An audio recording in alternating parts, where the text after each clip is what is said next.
Terima kasih atas kesempatannya. Kami dari kelompok 4 akan mempresentasikan account receivable. Sebelumnya, saya memperkenalkan nama anggota kelompok kami. Yang pertama ada Cindy Febriana Yuliana Tonto dengan NIM 2019 310433, dan saya Rio Elvon Hendrawan dengan NIM 2019 310368. Terima kasih atas kesempatannya. Di sini saya akan menjelaskan account receivable. Account receivable ini merupakan catatan transaksi yang menjadi dasar kita menerima uang. Dalam bahasa sehari-hari, account receivable ini juga dikenal dengan istilah piutang usaha. Account receivable merupakan jenis transaksi yang merupakan pengertian penagihan kepada konsumen yang telah berutang. Pihak yang memberi utang kepada perusahaan ini bermacam-macam, mulai dari perorangan, perusahaan, atau organisasi. Saat kita membuat perintah penjualan, account receivable ini tidak akan tercatat. Account receivable baru akan tercatat jika customer telah memberi dengan sistem cicil atau langsung membayar semuanya di muka. Banyak perusahaan melakukan penjualan secara kredit agar dapat menjual lebih banyak barang atau jasa. Piutang yang dihasilkan dari penjualan semacam itu biasanya diklasifikasikan sebagai piutang usaha.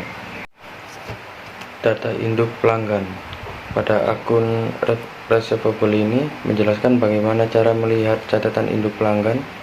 Banyak dari konsep yang dipelajari di unit utang juga berlaku untuk piutang. Banyak konsep yang tercakup dalam unit ini diperkenalkan dalam utang usaha satuan. Tekankan kesamaan antara AP dan AR. Saat mendiskusikan record master, pastikan untuk menunjukkan ikon untuk panggilan intisar grup akun di layar untuk membuat record master. Contohnya seperti seorang pelanggan menelepon untuk memberitahu departemen akuntansi tentang perubahan alamat. Master record baru harus dibuat untuk pelanggan. Tunjukkan pelanggan dalam kode perusahaan 1000. Jelaskan bahwa grup akun data dapat dibuat dengan memilih ekstra, lalu informasi administrasi. Dengan catatan, buat ubah dan tampilan adalah bagian dari jalur menu, yaitu tindakan yang tidak memiliki simbol sendiri seperti pada general ledger. Seperti dalam utang usaha dan buku besar, halaman tab ada untuk pencarian kode. Tunjukkan tombol baru dari pelanggan lain di master record. Akun-akun dalam satu grup biasanya memiliki karakteristik yang serupa, dan grup akun memiliki rentang nomor yang ditetapkan untuk mereka. Selanjutnya, transaksi akuntansi harian di piutang usaha. Contoh bisnis. Yang pertama, pelanggan menyatakan di telepon bahwa pada faktur terakhir yang dia terima dari IDES, syarat pembayaran tidak mengandung diskon tunai 3% seperti biasanya. Setelah berbicara dengan departemen penjualan dan distribusi, ini ternyata sebuah kesalahan. Oleh karena itu, pelanggan harus menerima diskon normal. Yang kedua, departemen akuntansi menerima saran pembayaran yang menyatakan bahwa pelanggan hanya akan membayar 80% dari jumlah faktur karena pengiriman tidak lengkap. Ketika cek tiba, akuntan memposting perbedaan sebagai item sisa. Yang ketiga, beberapa pelanggan penting ingin menerima laporan rekening bulanan.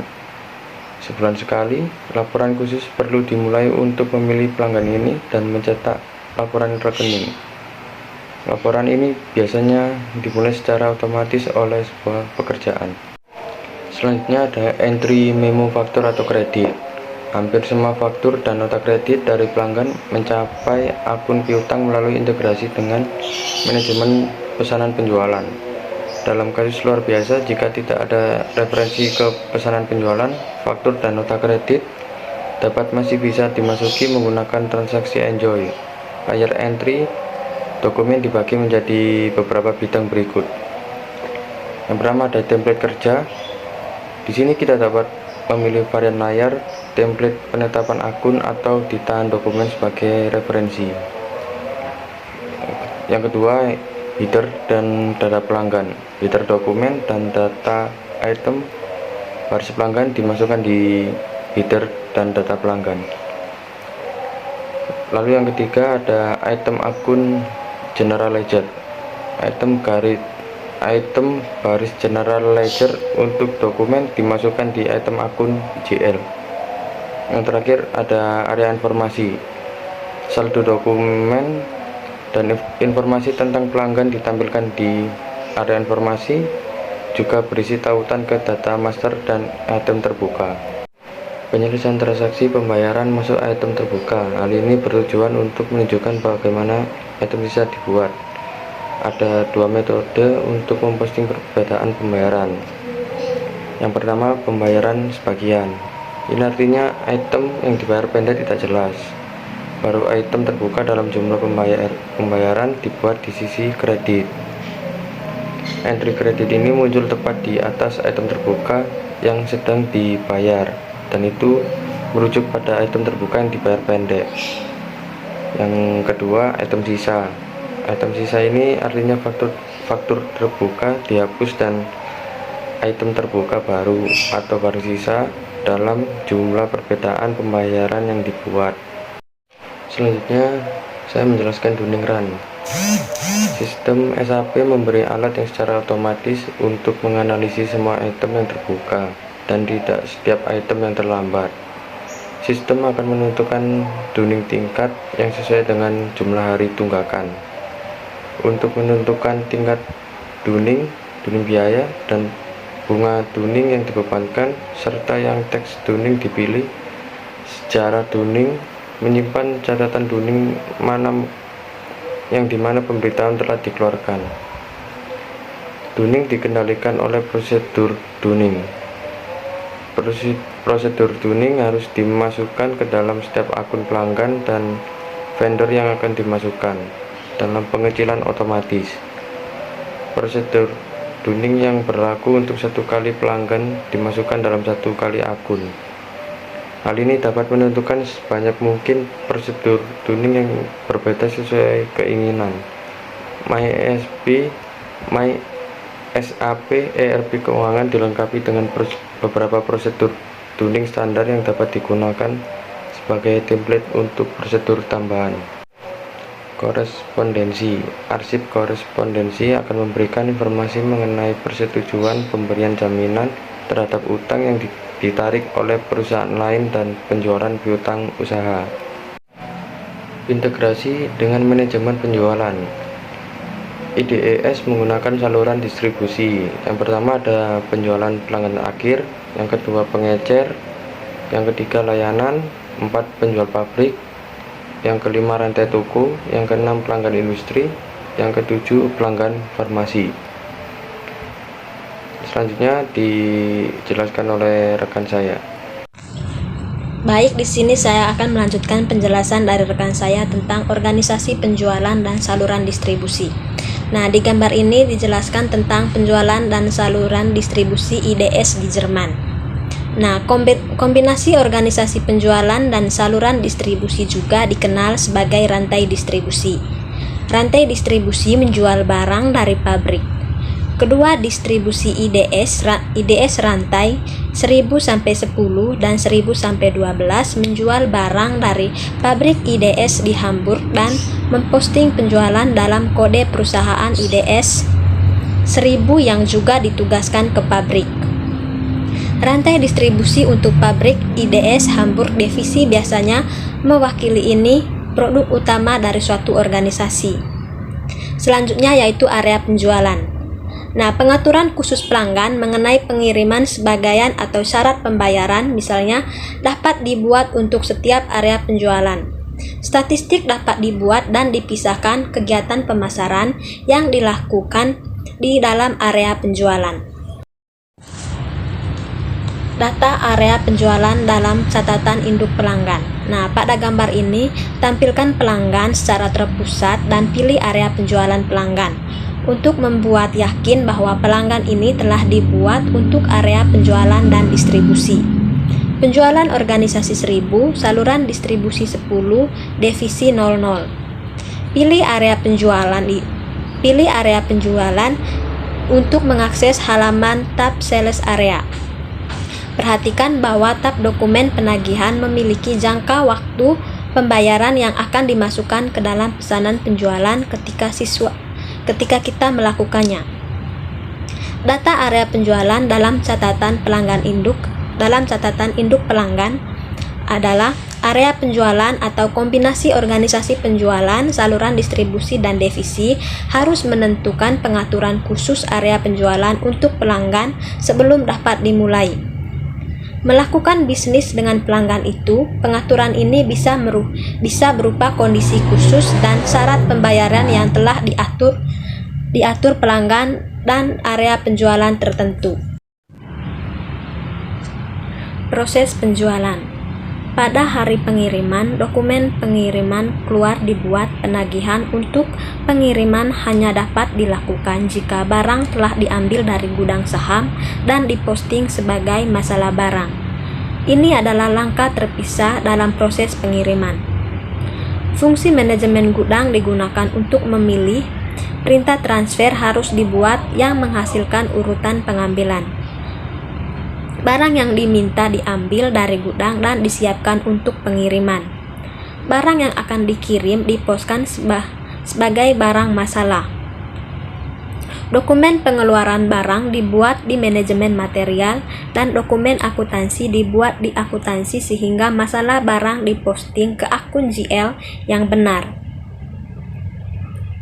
Dokumen akuntansi harga pokok penjualan dan mengkredit persediaan.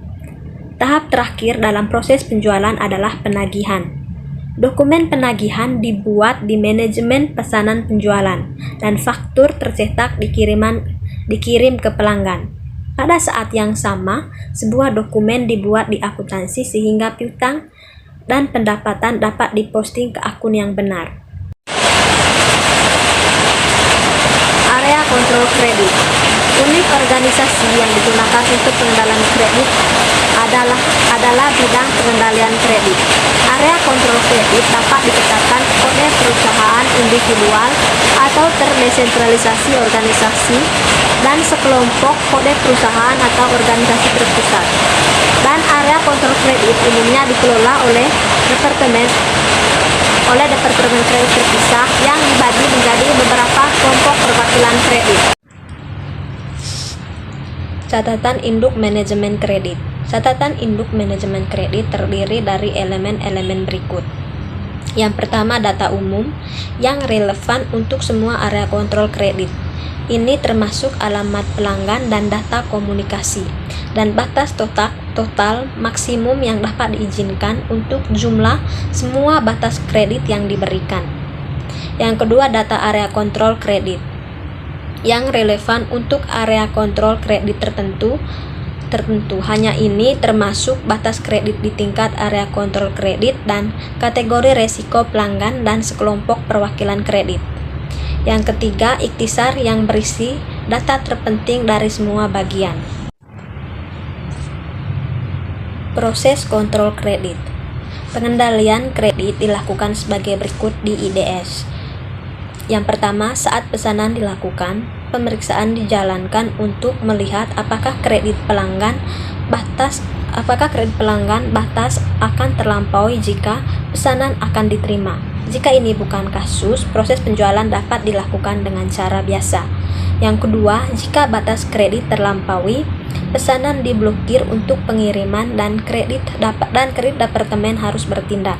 Perwakilan kredit yang bertanggung jawab dapat berupa diberitahukan secara otomatis melalui surat jarak jauh atau dapat secara teratur menggunakan laporan untuk memeriksa daftar semua pesanan yang diblokir. Yang ketiga, perwakilan kredit. Perwakilan kredit kemudian mengklarifikasi situasi baik dengan menggunakan sistem informasi kredit atau dengan menelpon pelanggan. Terus selanjutnya, setelah diklarifikasi dibuat, perwakilan kredit melepaskan pesanan dan transaksi dapat diproses seperti biasa. Jika kredit perwakilan memutuskan untuk tidak melepaskan pesanan, maka pesanan ditolak. operasi penutupan piutang. Pada gambar ini dijelaskan tentang operasi penutupan piutang. Konfirmasi saldo dikirim dan dievaluasi, mata uang asing, dokumen dinilai. Penyelesaian nilai dilakukan untuk piutang yang lebat jatuh tempo dan piutang direlasifikasikan ke dalam kategori jangka pendek dan jangka panjang untuk laporan keuangan. Konfirmasi saldo, penilaian mata uang asing dan pengelompokan ulang adalah dilakukan dengan cara yang sama dalam hutang dagang. Untuk alasan ini berkonsentrasi pada bagaimana penyesuaian nilai dilakukan. Selanjutnya yaitu tentang parameter penyesuaian nilai. Kita dapat menggunakan program penilaian untuk melakukan penyesuaian nilai. Program ini berfungsi seperti Dunning dan program pembayaran. Setiap penilaian berjalan dan jelas diidentifikasi oleh tanggal, jalan dan bidang identifikasi. Kita dapat menentukan bagaimana penilaian akan dilakukan dengan memasukkan parameter untuk penilaian berjalan, dan dapat menggunakan parameter dari penilaian yang ada sebagai tempelat parameter. Parameter ini meliputi metode penilaian, area penilaian, dan spesifik posting. Selanjutnya yaitu tentang penilaian jalan. Penilaian berjalan adalah menganalisis akun dan dokumen yang ditentukan dalam parameter dan membuat proposal penilaian, yang kemudian dapat diedit jika perlu. Penilaian dapat berupa yang pertama, dimasukkan secara manual dalam dokumen pada tanggal yang lebih awal atau nilai individual peraturan. Yang kedua, ditentukan menggunakan kunci penyusunan nilai yang terdapat dalam master pelanggan. Yang terakhir adalah transfer valuasi. Tahap terakhir dalam proses penilaian adalah transfer. Dokumen GL memposting penilaian, dan penilaian juga dimasukkan dalam dokumen yang dinilai sehingga penilaian dapat ditelusuri setiap saat. Nah, ini penilaian dapat dilakukan dengan cara yang berbeda jika laporan keuangan pernyataan dibuat dengan menggunakan set standar akuntansi yang berbeda. Hal yang berbeda kemudian diposting ke akun terpisah yang digunakan dalam versi laporan keuangan yang berbeda.